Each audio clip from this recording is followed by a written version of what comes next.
The competition is beefing up when it comes to small city cars. So to stay in touch with its rivals, Toyota has given the Yaris a revamp. Yeah, that's right, Danny. There is plenty of choice when it comes to either buying your first brand new car or your last brand new car, and this is one of those. So let's take it for a spin.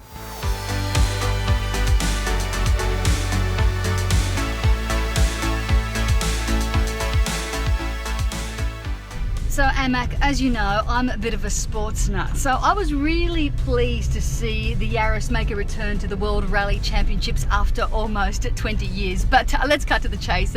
This is no rally car. Yeah, definitely not. This forms the basis of that rally car, and it is great to see Toyota back at that level of championship contention, and they did win on their first one, but that is a different beast. That thing's got wings on it, it's got a turbocharged 1.6 litre engine. This thing is pretty much a humble city car. But you know, speaking of design, the design has been tweaked here. What do you think of it?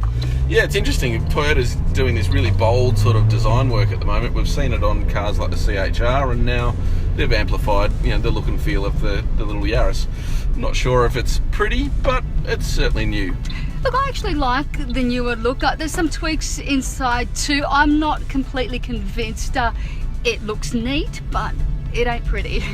No, but really what you're buying here is a solid, well-built, reliable, Toyota's reputation for all those sort of things is faultless in this class. You do get some good storage. You've got for drinks, so your cup holders, USB port and things like that. So that's fairly good. Ergonomically though, I did find this car a little bit uncomfortable. The gear stick is a bit too low for me, and just even the seating position, there's no footrest. But I do think it is reasonably well packaged. There's some decent space down the back there. It's got a reasonable boot, and it's got some nice little hidey holes for small items. Okay, how about you have a drive? Yeah, sure. So first things first, it's only got a 1.3 litre naturally aspirated 4-cylinder engine that really couldn't pull the skin off a rice pudding. It's not that rally car that we were talking about earlier. Yeah, I don't think speeding is going to be a problem in this car somehow, which isn't a bad thing given all the speed cameras that you've got in the area. The 4-speed auto didn't really do it for me.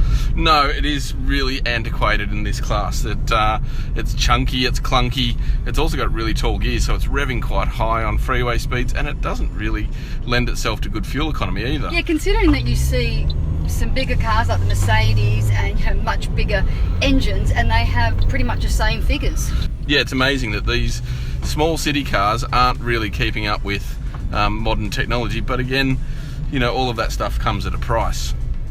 Yeah, I guess you are getting a package. You have a reverse camera as standard. You don't get things like AEB, but for an extra $650 you can get that safety package, which I think is a good buy. Yeah, that's really respectable in the fact that it's available as an option on both this base model Ascent and the next model SX, and it's standard on the ZR model, is admirable, but it is a fairly basic system. It's only forward collision city warning and lane departure. It doesn't have blind spots or forward and rear parking sensors. And if you've got your son and daughter buying a first car, you do want those added safety features, I'd say. Yeah, definitely.